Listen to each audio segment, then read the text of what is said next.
Bueno, buen día para todos. ¿Cómo andan? Qué linda reunión, qué linda alabanza, qué lindas palabras compartidas. Y siempre que paso acá adelante como que uno parece que es la primera vez que tiene que hablar, ¿no? Y a veces como que siente la presión de que, bueno, estar en el mismo espíritu que venía a la reunión. Espero que, que lo que hay en mi corazón se mantenga, sea el mismo hilo que venimos transitando esta reunión, que fue muy hermosa. Me impactó en la primera canción que cantamos, que decía que nuestras armas son amor y adoración, ¿no? A veces pensamos que nuestras armas para enfrentar los problemas son otras cosas, ¿no? Son nuestro carácter, nuestro conocimiento, no sé, un montón de cosas, menos lo que nos pide Dios, ¿no? Que es demostrar amor y adorarlo a Él en todo lo que hacemos. En nuestra vida, nuestro trabajo, nuestra familia.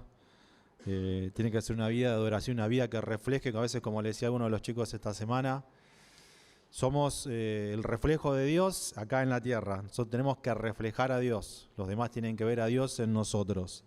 Y no es tarea fácil, es una responsabilidad grande que llevamos como embajadores suyos, pero es un privilegio que tenemos, ¿no? De representar a Dios acá en la tierra y que nuestras palabras, nuestros hechos puedan reflejar lo que Dios quiere para este mundo. Y quiero leer, como para empezar, Mateo capítulo 9, versículo 11, del 11 al 13. Voy a usar, Mauro, la versión internacional, la NBI.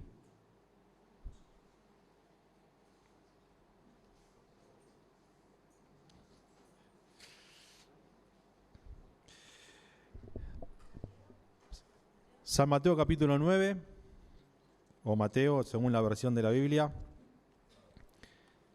versículo 11, 12 y 13.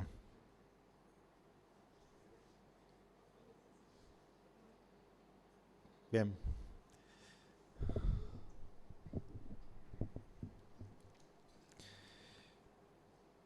Dice: al irse de allí, Jesús vio a un hombre llamado Mateo sentado a la mesa de recaudación de impuestos.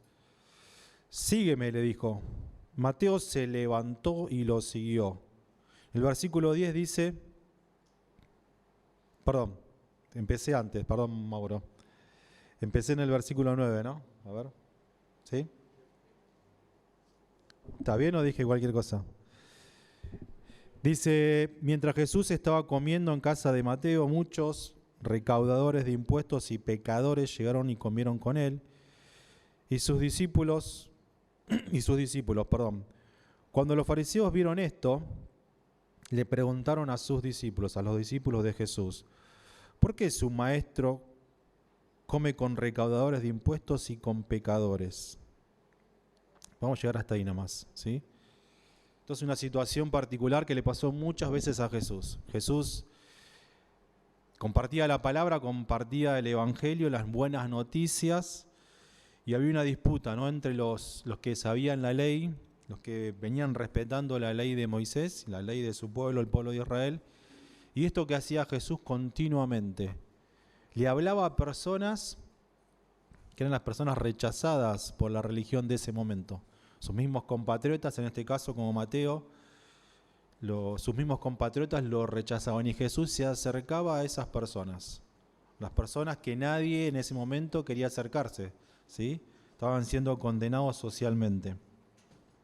Y Jesús traía estas cosas que ponían incómodos a todas las personas, ¿sí? A veces sus discípulos se quedaban medio desconcertados por las cosas que hacía Jesús. Los religiosos se quedaban desconcertados, y más que desconcertados se enojaban por estas cosas que Jesús hacía, y traía una controversia, ¿no? Y Jesús iba un paso más, no solamente que les hablaba, sino que compartía momentos con ellos, iba a la casa de ellos, comía con ellos, charlaba. En algunos pasajes de la Biblia dice que comía y bebía con ellos, ¿sí? No sabemos qué bebía, si bebía agua o si bebía vino, pero no sé, comía y bebía, o sea que compartía un rato informal, un rato común y corriente con ellos, fuera de de las sinagogas o de los espacios religiosos. Era un paso más que daba Jesús. Así que bueno, quiero que oremos juntos para que Dios nos hable, para que el Espíritu Santo me guíe y para que pueda compartirles algo de parte de Dios. Señor, gracias por tu palabra.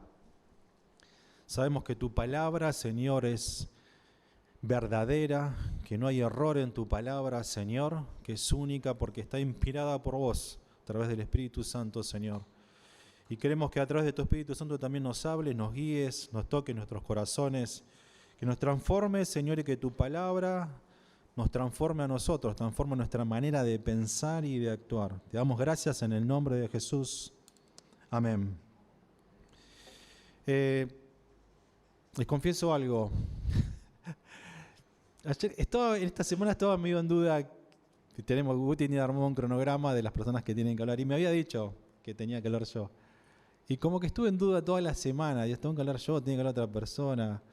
Bueno, por unos cambios que hubo en el medio. Y ayer me quedé con la duda de vuelta y cuando le digo a Guti le escribí y le digo, che Guti, ¿quién predica mañana? Y Guti me llama por teléfono, digo, chao, si me llama por teléfono, ¿por qué me toca predicar a mí? Dice, no, ¿te acordás? Bueno, sí, me tocaba predicar a mí. Así que, digo, no te hagas problema, tengo algo pensado, pero no lo había pasado en limpio. Por otras cuestiones, ¿no? Tenía muchas cosas en la semana y la verdad que se me pasó. Y cuando me puse a escribir algo, porque en esta semana estuve leyendo algo en especial, y empecé con eso, que digo, bueno, si esta semana leí todo este libro, que leí Romanos varias veces, y digo, tengo que hablar de Romanos. Y cuando me senté a escribir, digo no. Y entiendo que es el Espíritu Santo, me dijo, no, vayamos por este lado. Sé que espero no haberme equivocado la sintonía. Y quiero hacer una pequeña reflexión con respecto a lo que leí y algo que vengo escuchando en la semana y hace un tiempo, ¿no? Escuché un testimonio esta semana,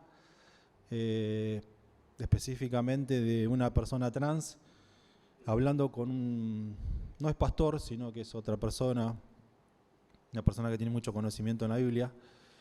Y bueno, nada, me llamó la atención esa charla y después vengo escuchando muchos testimonios de personas que se han alejado de la iglesia por diferentes circunstancias.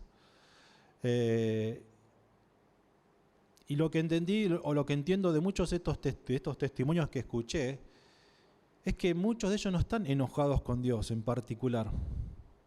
Están enojados con la iglesia. Están enojados con situaciones en especial que han transitado dentro de la iglesia.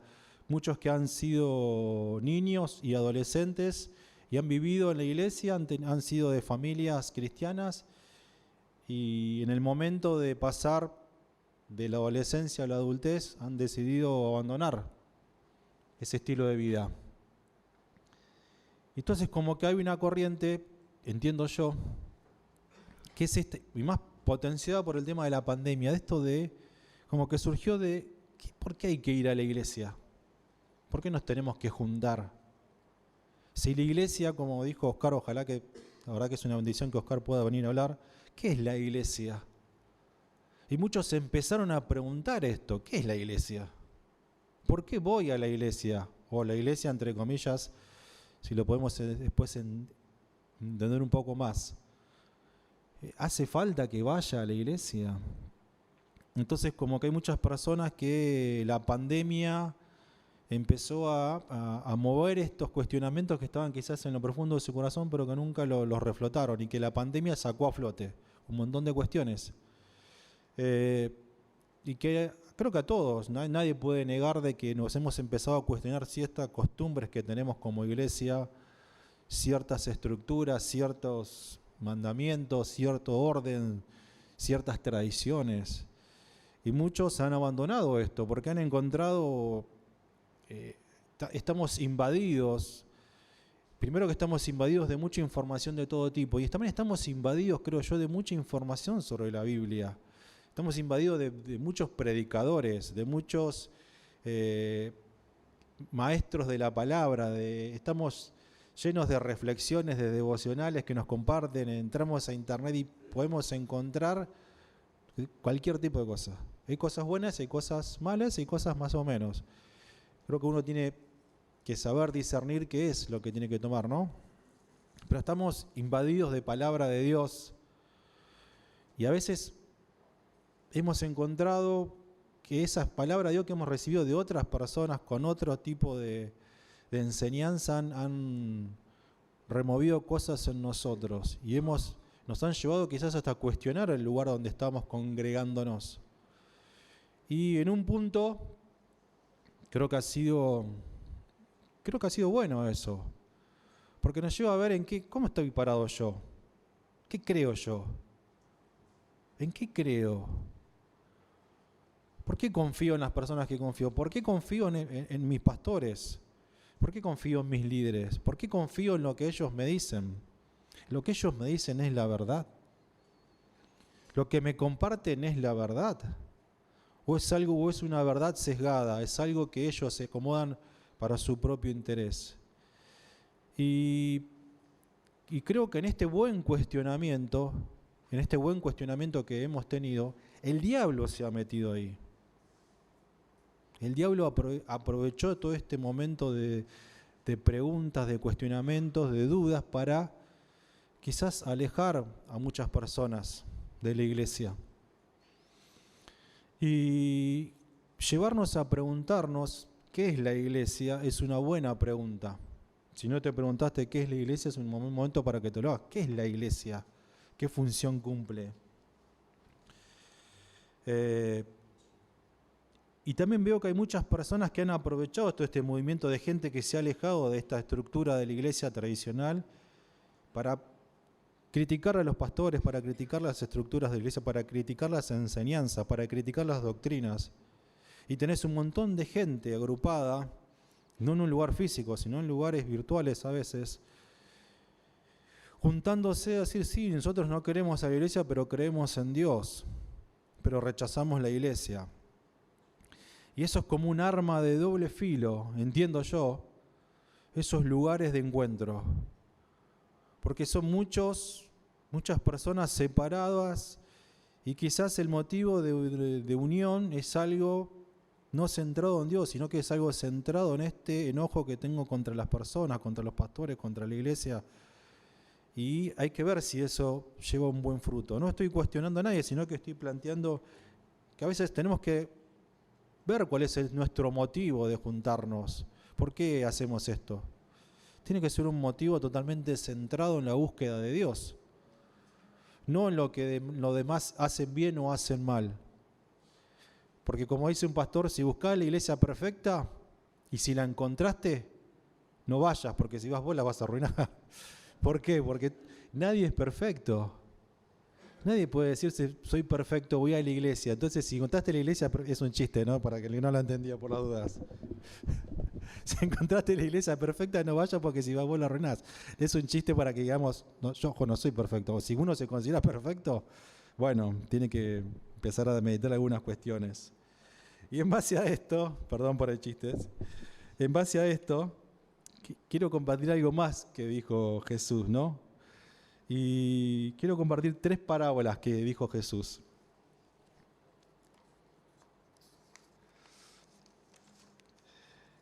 Si no me equivoco, Lucas capítulo 15, Mauro, San Lucas capítulo 15. Y en San Lucas capítulo 15 iba a separar las parábolas, pero digo, no, vamos a compartir las 3 parábolas, porque Jesús las dijo así seguiditas. Lucas capítulo 15 desde el versículo 1.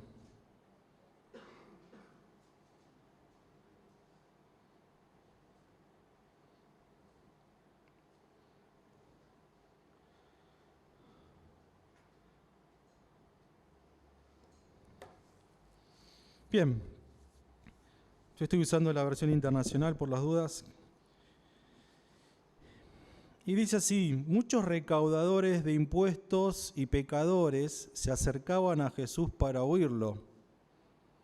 De modo que los fariseos y los maestros de la ley se pusieron a murmurar, este hombre recibe a los pecadores y come con ellos. Hagamos una pausa acá. Los fariseos y los maestros de la ley tenían bien en claro qué es lo que Dios les había dejado como enseñanza para el pueblo de Israel. Pero ellos, como dije una vez en una de estas predicaciones que dije yo, creo que fue este año, ellos tomaron ciertas palabras y las acomodaron, estos maestros de ley, para su conveniencia, para exigir a los demás. Esto dice la ley, y a veces ellos agregaban un poquito más, cada vez iban exigiendo más a la gente, las iban presionando con la ley. La ley era como un peso, una carga, y todos tenían temor porque sabían que a veces no podían cumplir con la ley. Porque dice la palabra de Dios que es imposible. Dice en Romanos que la ley en realidad nos muestra lo malo que hay en nosotros. No es que la ley esté mal, pero la ley es imposible de cumplirla al 100%. El único que la pudo cumplir, capaz de cumplirla y por eso murió por nosotros, es Jesús. El resto de los humanos no podemos, porque siempre hay algo en lo que vamos a fallar. Siempre, porque somos seres humanos. Es la herencia que recibimos de Adán, y la ley era un peso para todos, y sigue siendo un peso si la queremos cumplir. Y Jesús los desafiaba con esto que hacía, pues decía, se juntaba con los pecadores, iba a comer con ellos. Era como que lo invitaban a comer un asado, y bueno, vamos a comer un asado. Y iba Jesús. Y a veces nosotros tenemos ciertas cosas cuando hay gente que no es muy cristiana, entre comillas, nos invita. Y bueno, uno dice, che, bueno, tené cuidado a la casa de quién vas, ¿no? ¿Por qué? Si uno está seguro de lo que es, no tiene que tener miedo. Al contrario, tiene que estar seguro de que puede hacer algo diferente en ese asado, en esa fiesta o en eso que hayan invitado. Entonces, en el versículo 3 dice así, les contó esta parábola. Supongamos que uno de ustedes tiene 100 ovejas y pierde una de ellas. ¿No deja las 99 en el campo y va en busca de la oveja perdida hasta encontrarla? Y cuando la encuentra, lleno de alegría, la carga en los hombros y vuelve a la casa. Al llegar, reúne a sus amigos y vecinos y les dice, alégrense conmigo, ya encontré la oveja que se me había perdido. Les digo que así es también en el cielo. Habrá más alegría por un solo pecador que se arrepienta que por 99 justos que no necesitan arrepentirse. Es una parábola muy conocida, creo yo, entre todos, ¿no? Y la leí todo el capítulo 15, después me quedé pensando, ¿no? Qué loco esto. Porque nosotros podemos decir, qué injusto que es Dios, qué injusto que es el cielo. Todos se alegran por uno y los otros, el resto que somos personas fieles, no se alegran por nosotros. O sea, eso dice acá la parábola, el cielo, Dios y el cielo se alegra por ese único y no por los 99 que ya están ahí. Y uno podría pensar, qué injusto que es esto. O sea, yo toda la vida vine a la iglesia y resulta que viene una persona nueva que es un cachivache, un desastre, y el cielo, según la palabra, el cielo está más contento por ese que vino que por mí que vengo todos los domingos. Y humanamente esto es injusto, 100%, no hay duda. Pero en el ambiente espiritual es totalmente lo contrario. Y ese espíritu también tendrá que estar en las 99, en el resto de las ovejas que somos nosotros. Sí.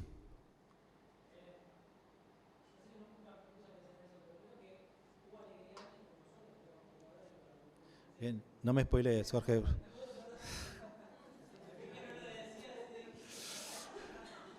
Bien ahí, no, buena reflexión. Pero Jesús quería, ¿por qué hacía estas parábolas? Estaban los fariseos y los intérpretes de la ley escuchando esto. Y ellos eran parte de las 99 también, porque ellos fueron llamados primeros por Dios. El pueblo de Israel fueron los primeros en ser convocados por Dios para este nuevo plan del mundo, para este nuevo plan de la humanidad. Y Jesús les quería decir, estoy más contento porque puedo hablar con un pecador y que lo puedo traer para este lado. ¿Sí? Ustedes ya recibieron la palabra. ¿Qué hicieron con esa palabra que recibieron? Era como un choque que les hacía una confrontación que hacía con los religiosos de esa época. Después sigue la parábola de la moneda perdida en el versículo 8. Y dice, o supongamos que una mujer tiene 10 monedas de plata y pierde una. Y Jesús se preguntaba, ¿no? Retóricamente, ¿no enciende una lámpara, barre la casa y busca con cuidado hasta encontrarla?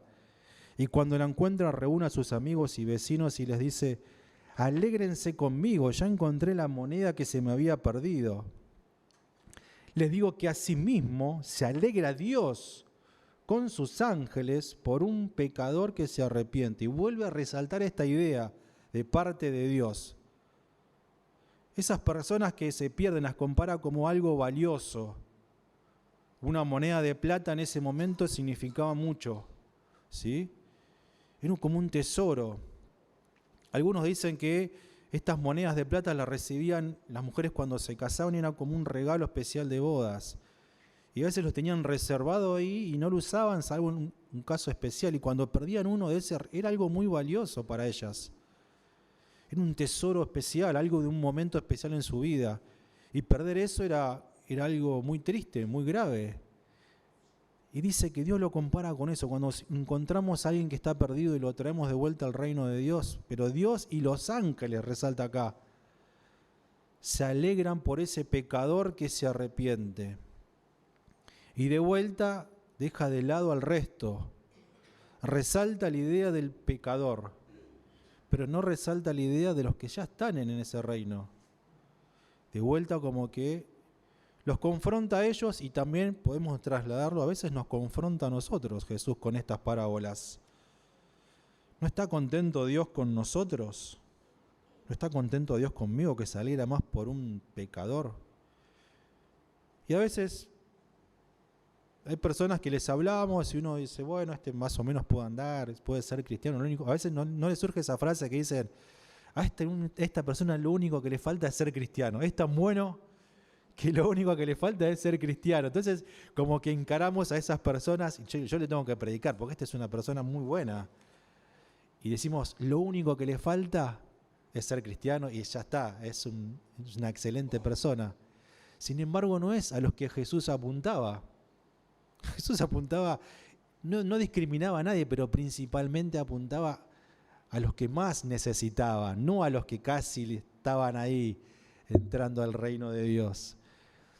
A veces Jesús sabía que su tiempo era limitado y se enfocaba en aquellos que estaban perdidos, que necesitaban una palabra para ser rescatados.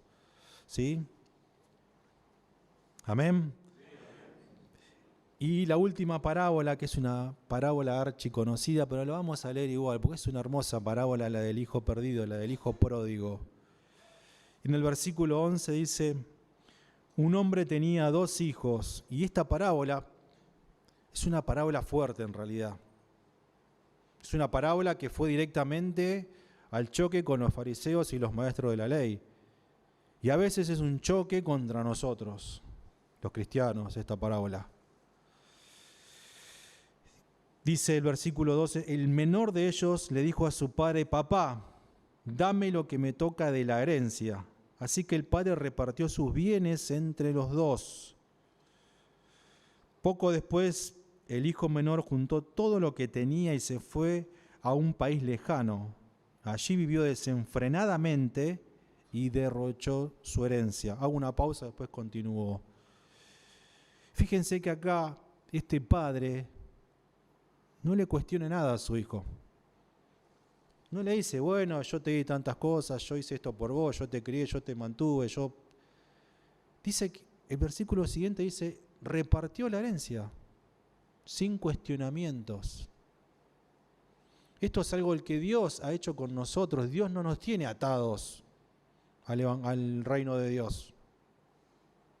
Muchas veces me preguntan los chicos cuando les hablo en la escuela, ¿por qué Dios permitió tal cosa? ¿Por qué Dios permitió que Adán y Eva pecaran? ¿Por qué? Como diciendo que es culpa de Dios. Dios los dejó que fueran así. ¿Por qué les dio esa chance de elegir?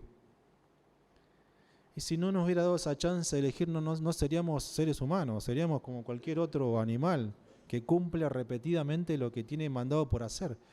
Cuando Dios creó al ser humano, tomó ese riesgo, entre comillas, de decir, es un ser libre, que puede decidir, no está obligado. Quiero que se parezca a mí, que sea semejante a mí, pero no lo voy a tener sometido como cualquier otra creación, parte de la creación. Y este es el riesgo que corre Dios. Y es el riesgo hasta el día de hoy. Porque hoy tranquilamente cualquiera de nosotros, o cualquiera puede levantar y dice, no quiero venir más a esta iglesia, no quiero saber nada más de Dios. Y no te va a caer un rayo del cielo como castigo, no. Te vas, tenés la libertad, nadie te ata a un lugar, nadie te ata a una religión. Dios es así. Él te deja que vos puedas tomar tu decisión. Versículo 14 dice, cuando ya lo había gastado todo, sobrevino una gran escasez en la región y él comenzó a pasar necesidad. El hijo pródigo, ¿no? Así que fue y consiguió empleo con un ciudadano de aquel país, quien lo mandó a sus campos a cuidar cerdos. Tanta hambre tenía que hubiera querido llenarse el estómago de la comida que daban a los cerdos, pero aún así nadie le daba nada. Por fin recapacitó y se dijo, ¿cuántos jornaleros, cuántas personas que trabajan de mi padre tienen comida de sobra y yo aquí me muero de hambre? Tengo que volver a mi padre y decirle, papá, he pecado contra el cielo y contra ti. Ya no merezco que se me llame tu hijo. Trátame como si fuera uno de tus jornaleros. Así que emprendió el viaje y se fue a su padre. Todavía estaba lejos cuando su padre lo vio y se compadeció de él. Salió corriendo a su encuentro y lo abrazó y lo besó. El joven le dijo, papá, he pecado contra el cielo y contra ti, ya no merezco que se me llame tu hijo. El versículo 22 dice, pero el padre ordenó a sus siervos, pronto, traigan la mejor ropa para vestirlo. Pónganle también un anillo en el dedo y sandalias en los pies. Traigan el ternero más gordo y mátenlo para celebrar el banquete. Porque este hijo mío estaba muerto, pero ahora ha vuelto a la vida. Se había perdido, pero ya lo hemos encontrado. Así que empezaron a hacer la fiesta. Hago una pausa. Este papá obviamente representa para nosotros a Dios mismo. Y Dios mismo, que este padre que no cuestionó a su hijo cuando se fue, tampoco lo cuestionó cuando volvió. Ni le puso un pero para irse, ni tampoco le puso un pero para volver. Es un papá tan amoroso que no nos ata. No nos ata si queremos irnos y tampoco nos impide, nos cierra la puerta si queremos volver. Sin cuestionamientos, sin juicios, sin castigo. Es un padre que demuestra su amor en todas las etapas de la vida. Cuando somos rebeldes o cuando somos mansitos y reconocemos que necesitamos de Él. Cuando somos rebeldes, no nos mata, no nos lanza un rayo desde el cielo para castigarnos. Nos deja. Y a veces también así como los que somos padres, sufrimos por las decisiones de nuestros hijos y en un momento tenemos que decir, bueno, ya es grande, es su decisión, no lo puedo retener, no lo puedo atar. Y uno sufre como papá, o como mamá, o como abuelo, o como abuela, o como tío, cuando ve que a veces las decisiones que toma la generación que siguen no son las mejores. ¿Pero qué es? ¿Lo tengo que tener atado? ¿Lo tengo que obligar? Y no, en un punto ya no lo puedo obligar. Como yo a veces le digo a mis hijos, no te puedo obligar. Te aconsejo, te digo, trato de orientarte, pero es verdad. No te puedo atar a casa, a la mesa, a la silla, a la cama. Un día tomas la decisión de hacer otra cosa, bueno, siempre vas a ser mi hijo. Y si vuelve, más todavía, ¿no? Cuando un hijo vuelve. Amén. Este Dios es un Dios bueno. El versículo 25 dice, mientras tanto el hijo mayor estaba en el campo. Al volver, cuando se acercó a la casa, oyó la música del baile. Entonces llamó a uno de los siervos y le preguntó qué pasaba. Ha llegado tu hermano, le respondió, y tu papá ha matado el ternero más gordo porque ha recobrado a su hijo sano y salvo. Indignado, el hermano mayor se negó a entrar. Así que su padre salió a suplicarle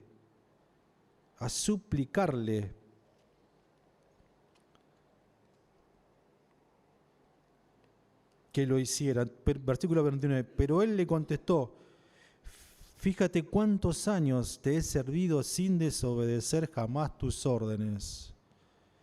Y ni un cabrito me has dado para celebrar una fiesta con mis amigos. Pero ahora llega este hijo tuyo, para no decir otra cosa, seguramente, porque en la Biblia no se podía poner otra cosa, no van a poner una mala palabra, ¿no? Este hijo tuyo que ha despilfarrado tu fortuna con prostitutas, acá lo manda el muere, ¿no? Y tú mandas matar en su honor el ternero más gordo. 31. Hijo mío, le dijo a su padre, tú siempre estás conmigo y todo lo que tengo es tuyo. Pero teníamos que hacer fiesta y alegrarnos porque este hermano tuyo estaba muerto, pero ahora ha vuelto a la vida. Se había perdido, pero ya lo hemos encontrado. Qué tremenda parábola. Y a veces cuando la escuchamos, a veces nos emociona, a veces nos hace confrontarnos con nuestros sentimientos o pensamientos, porque a veces también decimos, tantas cosas que pasan, y uno pone tanto esfuerzo en esto de la iglesia, en esto de servir, en esto de compartir, en esto de ayudar, y hay momentos que son no tan agradables para nosotros, para los hijos mayores de la iglesia. En momentos en que no nos vemos recompensados por nuestro esfuerzo.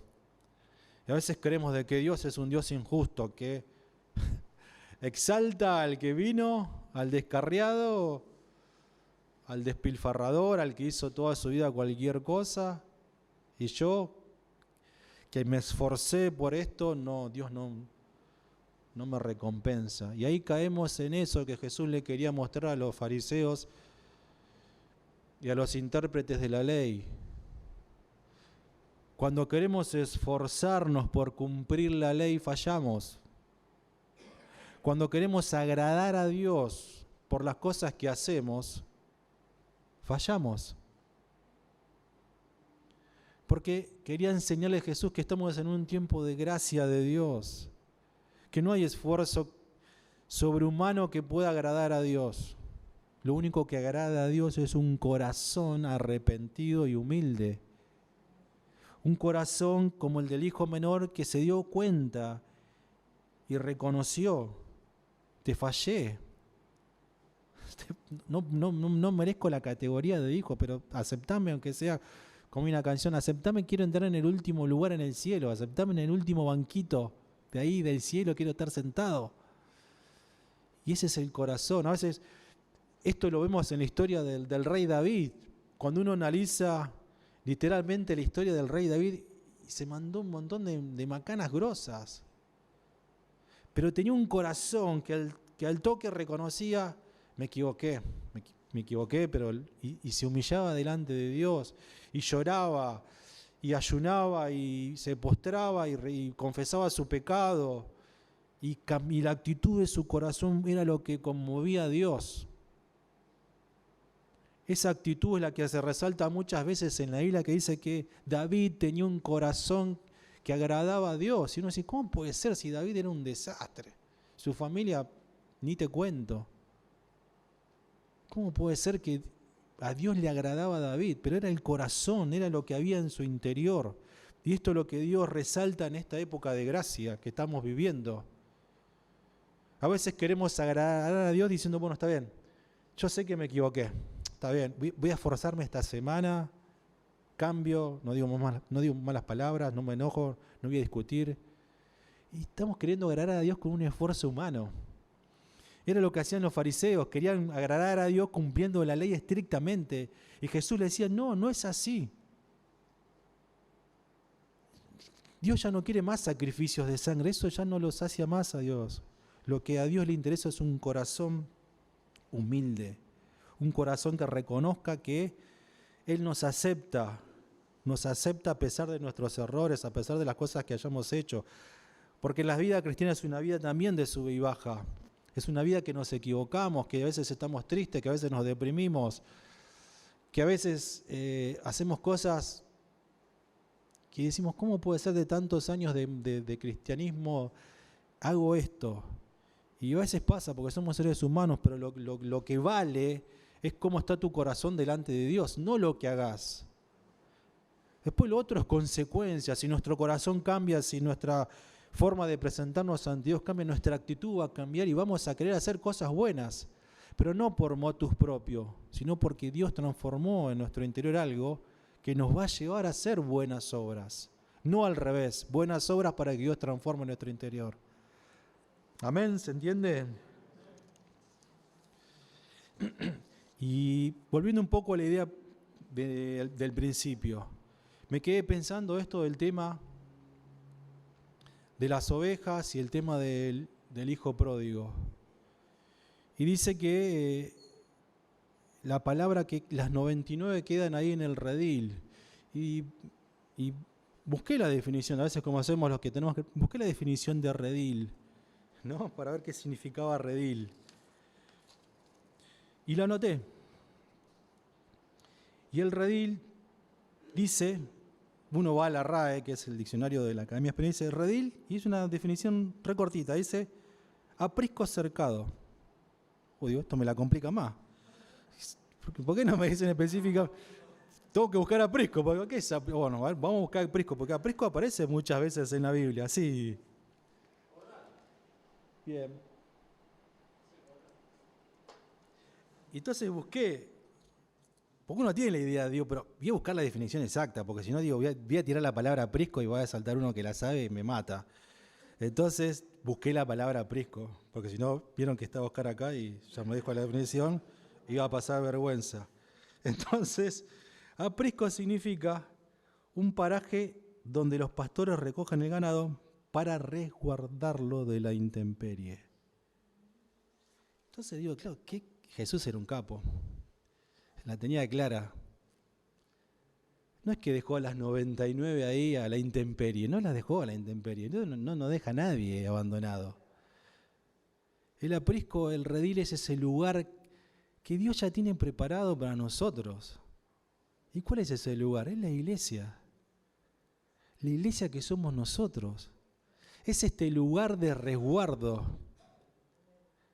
Dios no se fue a buscar al vago y nos dejó a nosotros, bueno, arréglense. No.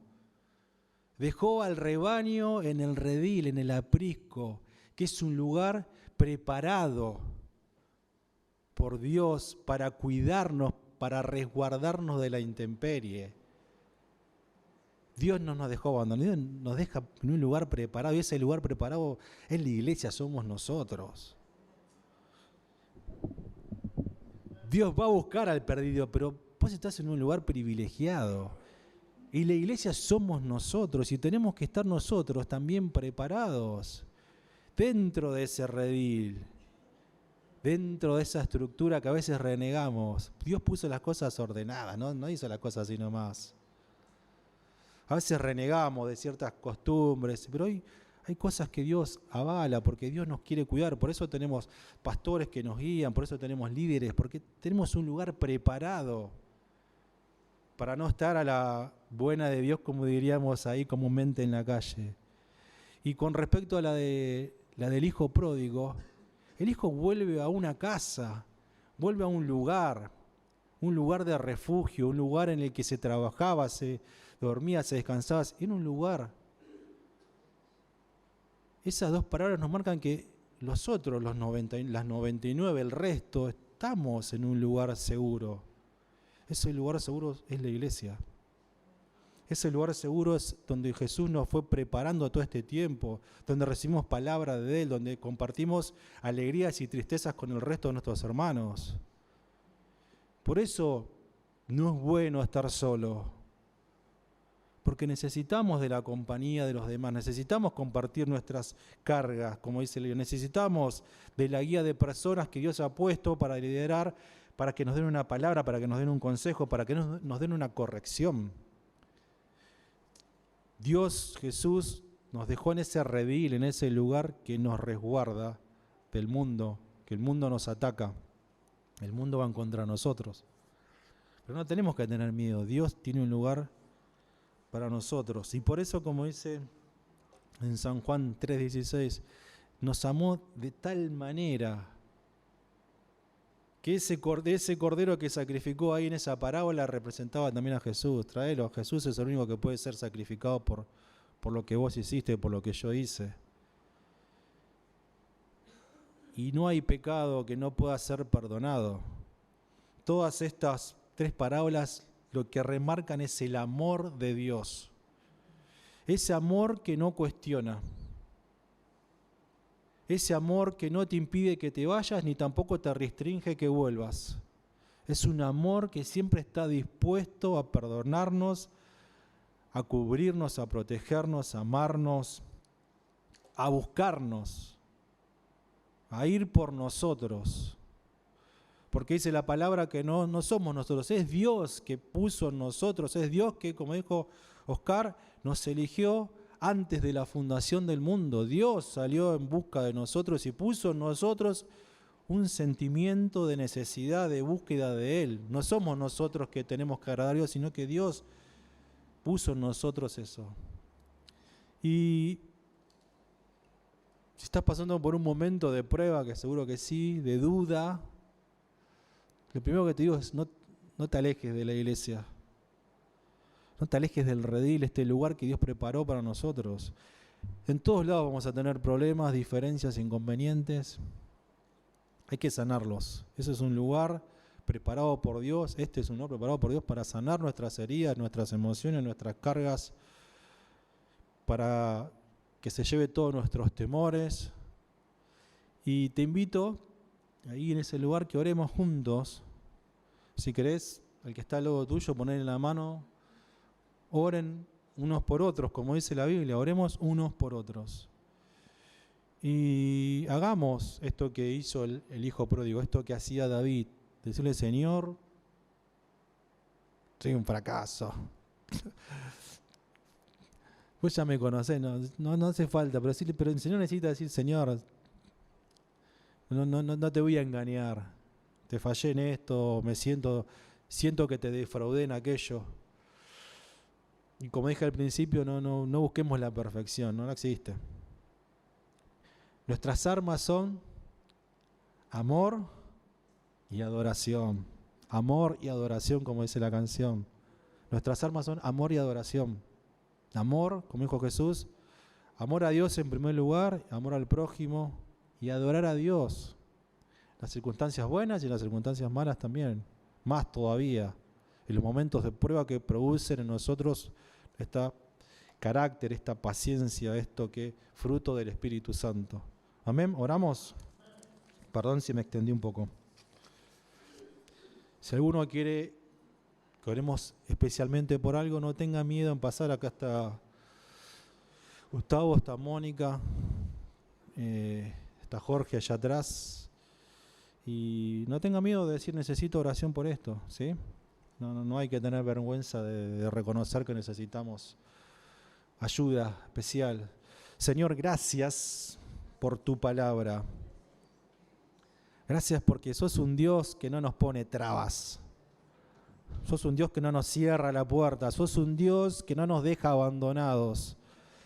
Sos un Dios que preparó un redil, un aprisco para nosotros, un lugar de refugio, Señor, y gracias por eso.